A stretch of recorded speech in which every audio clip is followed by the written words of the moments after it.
올해 새롭게 시작되는 쓰레기 분리수거 규정들이 있는데 홍보가 잘 되지 않아 많은 분들이 헷갈리고 계십니다. 이렇게 단속이 되면 폐기물 관리법에 의거 무려 100만 원까지 과태료를 부과받을 수 있다고 합니다. 그런데 이 분리수거 정보를 알 수 있는 곳조차 마땅치가 않은 것이 현실입니다. 그래서 오늘 걱정마음바에서는 속 시원히 말씀드리겠습니다.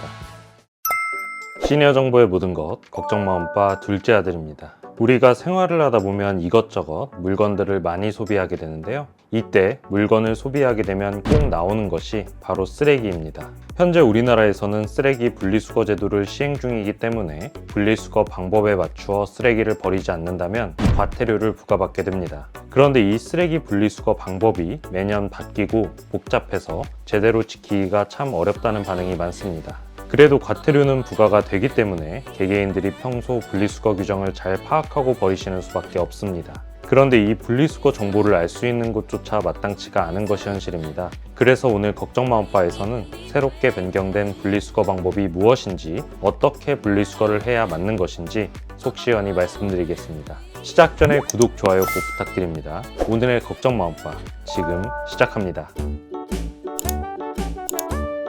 게다가 올해 새롭게 시작되는 쓰레기 분리수거 규정들이 있는데 홍보가 잘 되지 않아 많은 분들이 헷갈리고 계십니다. 그리고 쓰레기 집중 단속을 위해 전국에 있는 지방자치단체에서는 과태료 전담반을 운영하여 특별 순찰을 진행하고 있습니다. 이렇게 단속이 되면 폐기물 관리법에 의거 무려 100만 원까지 과태료를 부과받을 수 있다고 합니다. 그렇기 때문에 쓰레기 버릴 때는 분리수거 방법에 맞는지 꼭 확인하고 버려주셔야 합니다. 이제부터는 2024년부터 바뀐 분리수거 규정들에 대해서 하나씩 살펴보도록 하겠습니다. 첫 번째 변경 규정입니다.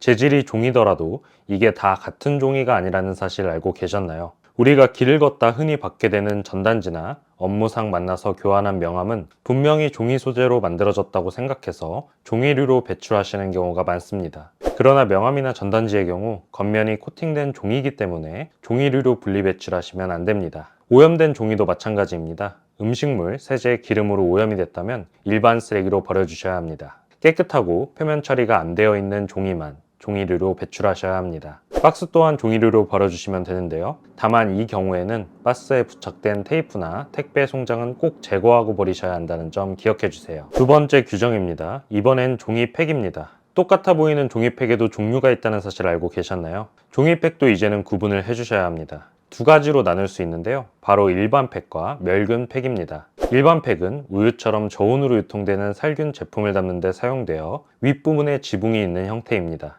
그리고 내부에 흰색 종이가 보인다는 것이 특징입니다. 이러한 일반 팩은 고급 화장지나 티슈로 재활용이 가능합니다. 반면 멸균팩은 네모다란 직육면체 모양으로 내부에 알루미늄 코팅이 되어 있어 빛과 산소가 완전히 차단되고 두유나 주스, 소주 등을 담는 용도로 쓰여집니다. 이 멸균팩은 페이퍼 타월 등 일부 용도를 제외하고는 재활용이 어렵다는 단점이 있습니다. 따라서 재활용 효율화를 위해서는 일반 팩과 멸균팩을 구분해서 버려주셔야 합니다. 그런데 여기서 정말 주의해 주셔야 되는 것이 있습니다. 이 종이팩들을 버릴 때 분리수거장에 종이류에 버리면 안 된다는 것입니다. 종이팩은 별도로 버려주셔야 합니다. 그리고 종이팩을 버릴 때는 잘 헹구고 말린 뒤 종이팩 별도 수집장에 버리셔야 합니다. 종이팩은 캔이나 유리병, 플라스틱 등 다른 쓰레기와 달리 집 앞에 내놓는 방식으로 버릴 수 없습니다. 이른바 거점 수거 방식으로 버리셔야 합니다. 보통 주민센터에서 수거를 받고 있으며 주변에 다른 종이팩 거점 수거 장소가 어디 있는지 확인하시고 해당 장소에 꼭 배출하시기 바라겠습니다. 세 번째 변경 규정입니다. 바로 올해부터 시작된 플라스틱, 페트 분리수거 지침입니다. 올해부터 생수, 음료, 식품을 담았던 용기만 재활용 표시에 투명 페트로 명시된다고 합니다.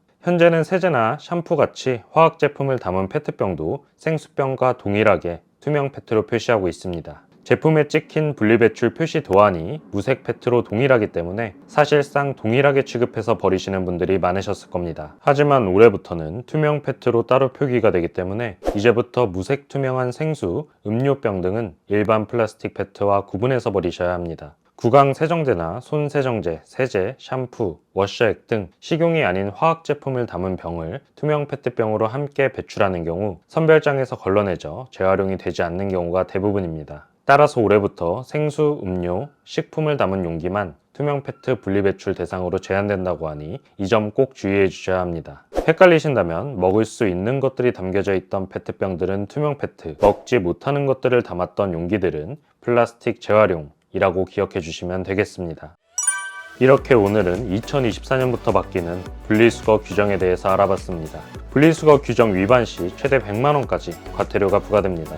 모른다고 과태료가 면제되지 않기 때문에 오늘 영상 여러 번 돌려보시면서 억울하게 과태료 내지 마시고 꼭 쓰레기 버릴 때 확인을 해주시면 좋겠습니다. 앞으로도 저희 걱정마음바에서 도움되는 영상 계속 전해드릴 수 있도록 구독, 좋아요, 알림 설정 꼭 부탁드립니다. 감사합니다.